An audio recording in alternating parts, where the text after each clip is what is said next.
আজকে যদি কইতে গ্রামে বড় কোনো ডাক্তার থাকতো যা 2000 টাকা ভিজিট, বড় ডাক্তার কি নিজের ব্যাগটা নিজে বয়? একটা কম্পাউন্ডার রেখেছে। কম্পাউন্ডার কিন্তু ডাক্তার না, টানটুন করে বিএসসি পাস করেছে। ডাক্তারবাবুকে গিয়ে বলছে, স্যার আমার ব্যাগটা, আপনার ব্যাগটা যদি আমি বইয়ে দিই কত দেবেন? বলে তুই কত নিলে খুশি হবে? আরে তো গরিব মানুষ স্যার, ডেলি যদি 500 টাকা দিতেন আমি খুব খুশি হতাম। দেবো যা, ডেলি 500 টাকা দেবো যা। দিচ্ছে। 20 বছর ব্যাগ বলছে, ডাক্তারের ব্যাগ। 20 বছর যখন পরে ডাক্তারবাবু মারা গিয়েছে, ওই ছেলেটা একটা চেম্বার খুলে বসেছে পৈতেতে। বলে আমিও ডাক্তার। ডাক্তারের সঙ্গে ঘুরতে ঘুরতে ও দেখে নিয়েছে কখন কোন ওষুধটা দিচ্ছে, কোন রোগে কোন ওষুধ দিচ্ছে, টুকটাক জটকর হলে ওই সারিয়ে দিচ্ছে। বড় বড় ডাক্তারের সঙ্গে ঘুরতে ঘুরতে তার পাশের লোকটা ডাক্তারে পরিণত হয়। বড় বড় নেতা মন্ত্রীর সঙ্গে ঘুরতে ঘুরতে ওর পাশের চেলা চামচাগুলো একদিন নেতায় পরিণত হয়। ভক্তের সঙ্গে ঘুরতে ঘুরতে হরিনামে ভক্তদের পাশে বসতে বসতে আপনার অন্তরটা একদিন ভক্তিতে পরিণত হয়। কিন্তু বসতে হবে না, যদি বসেন তো হবেন কি? বসতে হবে। হ্যাঁ, ভক্তমণ্ডলী ভক্তিমতিময়। প্রেমানন্দ 21 মুঠো চাল নিয়ে আশ্রমে এসেছে, গুরুদেবের হাতে দিয়েছে। গুরুদেবের হাতে যেই ভিক্ষের ঝুলিটা দিয়েছে, গুরুদেব চমকে উঠলো, কি রে প্রেমানন্দ, ভিক্ষার ঝুলিটা অন্য দিনের তুলনায় বেশি ভারী মনে হচ্ছে। গুরুদেব আপনি ভুল করছেন, বাড়ি না, বৃষ্টির জলে ভিজে গিয়েছে তো ওই জন্য। ও হ্যাঁ, বৃষ্টি হচ্ছে। গুরুদেব কোনোদিন চালের ভিক্ষার ঝুলিতে হাত ঢুকিয়ে দেখে না, আজকে দেখেছে। 1 মুঠো চাল বের করে, একই রে প্রেমানন্দ, এত সরু সরু চালের দানাগুলো কে তোকে ভিক্ষা দিল বাবা? 21টা বাড়িতে যাস, 21 রকমের চাল আনিস, আজকে সব সরু দানা। গুরুদেব যাদের বাড়িতে ভিক্ষার জন্য আজকে আমি গিয়েছিলাম সবাই জমিদার। হ্যাঁ বলিস কি?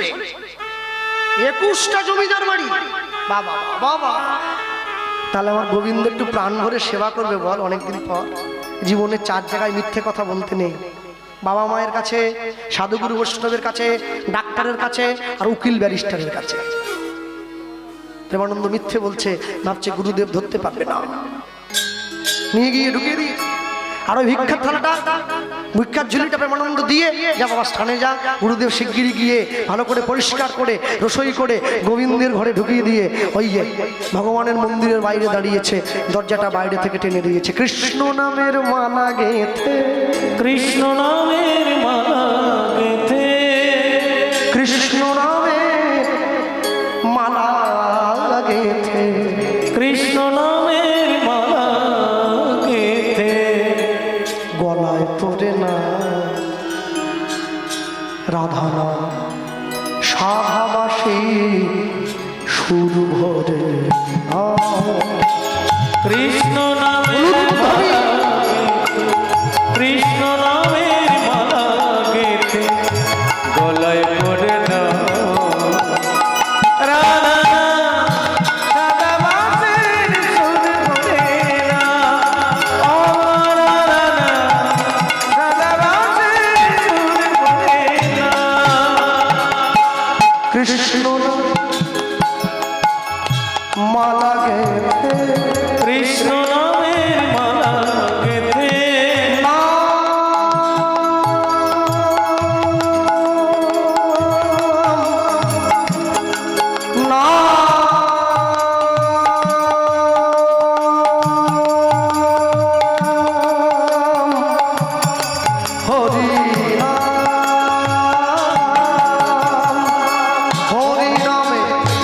মালা গেথে, হরি নামের মালা গেথে। আরেকটা কথা আমি বলবো, রাধা গোবিন্দকে সুন্দর সাজানো হয়েছে। এই যে কালো শাড়িটা পরানো রাধারানীকে হয়েছে, এটা বড় ব্যথা দিচ্ছে মনে। রাধারানীকে এই শাড়ি পরানো যাবে না, খুব সাবধান। আগুন নিয়ে খেলা করবেন না, এ কোনো পুতুল না যে মনের মতো যা খুশি পরিয়ে দিচ্ছেন। হরি নামে মালা গেতে, হরি নামের মালা গেথে,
না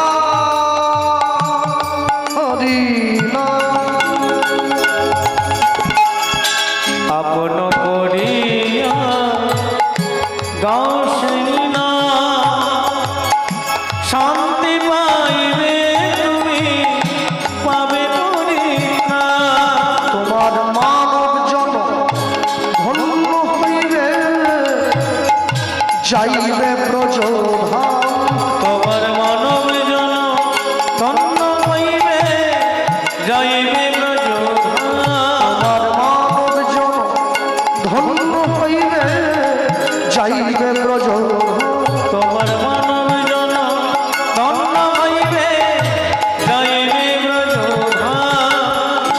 প্রাণ ভরে নাম গাও নাম গাও নাম গাও রাধা সাদা বাঁশির হরি হরি সুরা, ও রাধা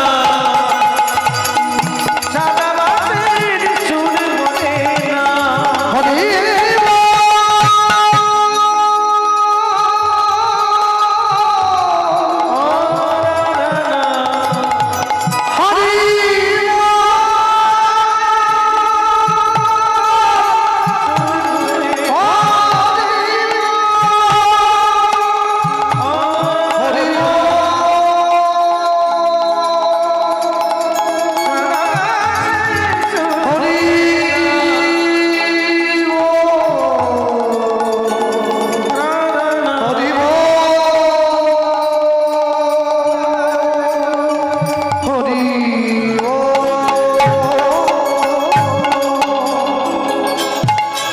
নমো ব্রহ্মণ্যদেবায় গৌরসংহিতায়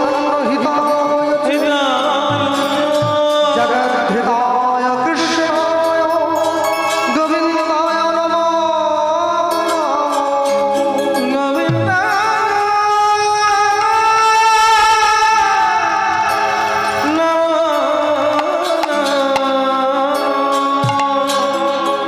রামানন্দ স্বামী ভগবানের মন্দিরে 3টে টোকা দিয়ে আচমনটা সেরে যেই দরজাটা খুলেছে চমকে উঠবে কি প্রত্যেকদিন ভগবান আমার মন্দিরে আমি ভোগ দেওয়ার পরে সেবা করে যাই নিজে হাতে। আজকে কিন্তু সেবা করেনি, থালার অন্য থালাতেই আছে, গ্লাসের জলটা গ্লাসেই আছে, বাটিতে ব্যঞ্জনটা আছে। প্রেমানন্দ ডাক দিয়েছে, প্রেমানন্দ ছুটে এসেছে। গুরুদেব, ও বাবা আয় আয় আয় আয় আমার কাছে আয়। ছুটে গিয়ে গুরুদেব যখনই প্রেমানন্দ গুরুদেবের সামনে দাঁড়িয়েছে, হাতটা ধরে নিয়েছে। প্রেমানন্দ সত্যি করে বলতো বাবা, প্রত্যেকদিন তুই যে নিয়মে ভিক্ষা করিস, আজও তুই সেই নিয়মে ভিক্ষা করেছিস তো? গুরুদেব আমি সত্যি বলছি, আমি প্রত্যেকদিন যেই নিয়মে ভিক্ষা করি আজও সেই নিয়মে। তুই যদি নিয়মটা ঠিক রাখিস তাহলে আমার গোবিন্দ সেবা করছে না কেন? তাহলে কি আমার সেবায় কোনো ত্রুটি হয়েছে? প্রেমানন্দ এতদিন পর্যন্ত ব্যাপারটা বুঝতে পারিনি। এইবারে গুরুদেবের কাছে গিয়ে বলছে, গুরুদেব গোবিন্দ সেবা করবে মানে আপনি কি বলতে চাইছেন? আয় আমার সঙ্গে আয়। হাত ধরে প্রেমানন্দকে ভগবানের মন্দিরে গিয়ে গুরুদেব দেখাচ্ছে, দেখ বাবা, প্রত্যেকদিন আমি সেবা দিয়ে করার পরে ভগবান সেবা করে যায়, মন্দিরের দরজা বন্ধ করে দিলে। থালায় অর্ধেকটা অন্ন থাকে না, বাটিতে অর্ধেকটা ব্যঞ্জন থাকে না, গ্লাসে অর্ধেকটা জল থাকে না, কিন্তু দেখ বাবা আজকে যেমন দিয়েছিলাম তেমনি আছে। প্রেমানন্দের অনুশোচনা এসে গেছে। তাহলে তো আমি গুরুদেবকে ঠকাইনি, আমি গোবিন্দকে ঠকাচ্ছি, ভগবানের সঙ্গে ছলনা করছি, ভগবানের সঙ্গে প্রবঞ্চনা করছি, ভগবানের সঙ্গে প্রতারণা করছি। না না না না না, আমি ঠিক করিনি গুরুদেব, আমি আপনাকে মিথ্যে বলেছি। কি করে ভিক্ষে করলি? কার বাড়িতে গিয়ে চুরি করেছিস আমার বল? আমি সেই বাড়ির বাবুর কাছে যাব, হাতে পায়ে ধরবো, আমায় বল। গুরুদেব আমি চুরি করি নাই। চুরি যদি না করেছিস তাহলে এই এত ভালো ভালো চাল ডাল তুই কোথার থেকে আনলি? এইবারে প্রেমানন্দ বলছে কোথায় পেয়েছে। ঝড় বৃষ্টি বজ্রপাত দুর্দৈব দেখিয়া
দুরাচারী, পাপাচারী, অনাচারী, ব্যভিচারী শিষ্যের এই আশ্রমে কোনো জায়গা হবে না। চলে যা, যা, যা, যা, তোর মুখ আমি দেখব না, যা।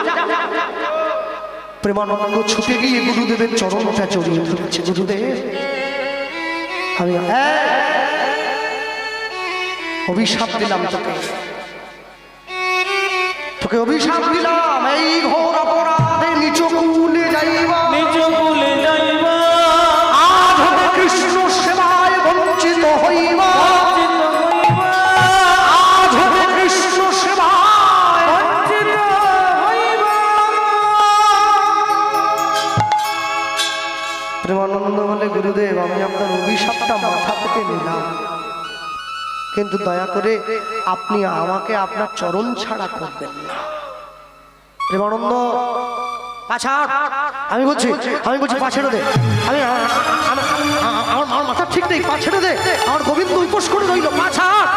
অনেক করে বলার পর যখন প্রেমানন্দ পা ছাড়ছে না, গুরুদেবের কাছে কাঠের খড়মটা পড়েছিল, সেই খড়মটা নিয়ে প্রেমানন্দের পিঠে আঘাত করছে, পা ছাড় প্রেমানন্দ, পা ছাড়, পাটা ছাড়। বারবার ধরে আঘাত করতে করতে প্রেমানন্দের কোমল পিঠটা কেটে গিয়ে দর দর করে রক্ত বেরিয়ে এসছে। দুঃখে কষ্টে যন্ত্রণায় প্রেমানন্দ গুরুদেবের চরণটা ছেড়ে দিয়েছে, দূর হই না। গুরুদেব, আমি নিজের জন্য ভিক্ষা করিনি, গোবিন্দ সেবার জন্য ভিক্ষা করেছি। আপনি আমাকে তাড়িয়ে দিচ্ছে, হ্যাঁ, অনেক শক্তি। এই পৃথিবীতে যত শক্তিশালী জীব আছে না, সব থেকে বেশি শক্তি আছে হাতির গায়ে। 10,000 হাতির অঙ্গে যেই শক্তি আছে, এক ইন্দ্রের ঐরাবতের সেই শক্তি আছে। 10,000 ইন্দ্রের বাহনের যেই শক্তি আছে, এক দধীচি মুনির বজ্রে সেই শক্তি আছে।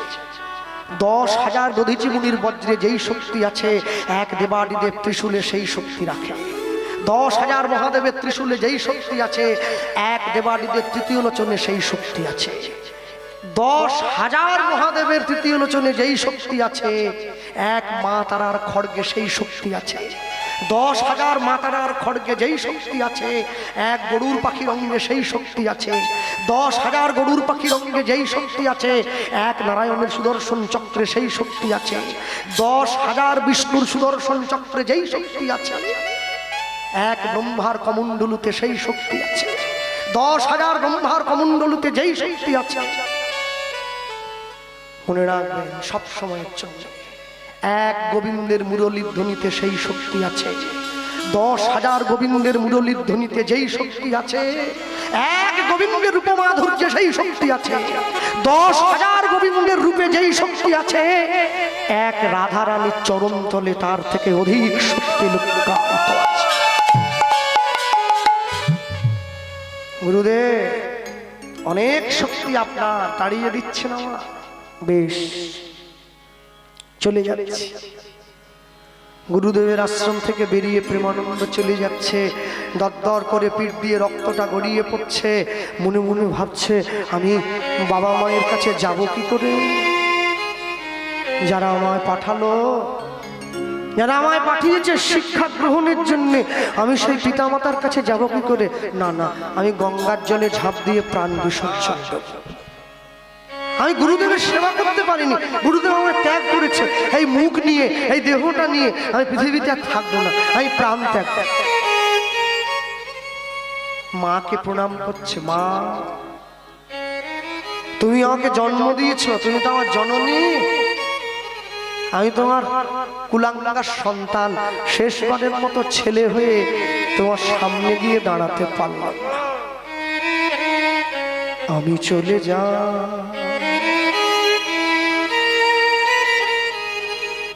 মাগো আমি চলে যাই, মাগো আমি চলে যাই, আমি চলে যাই,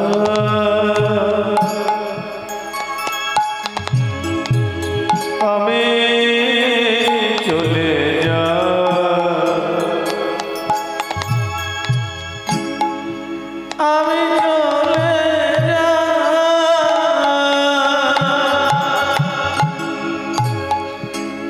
চলে যাই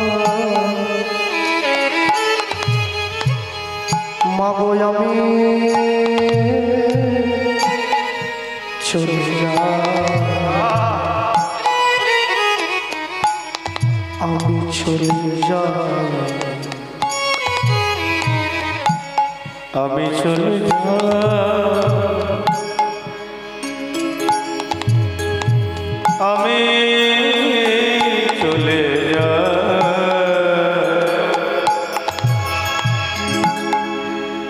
আমি চলে যাই ও মা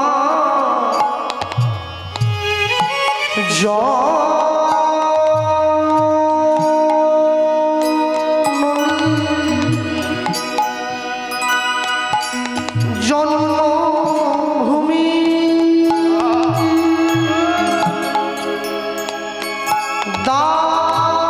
দাবিনা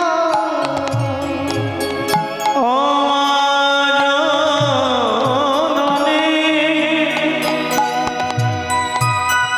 জননী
তুমি যার জন্য মর হেবে অগসা কি তোমার সঙ্গে যাবে মা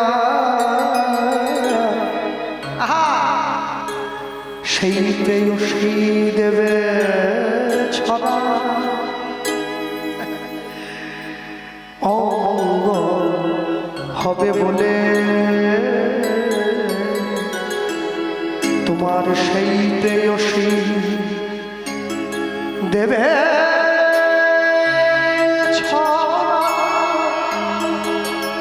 ছড়া অমঙ্গল হবে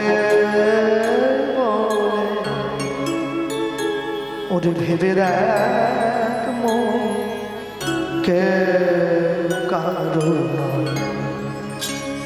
মিছে ভূমণ্ডলে না না না ভুলো না দক্ষিণা কালী কালী হই না বদ্ধ হয়ে মায়া জালে দিন দুই তিনে জন্য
দিন দুই তিনে জন্য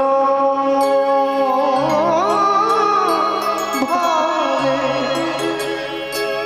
তোমায় কর্তা বলে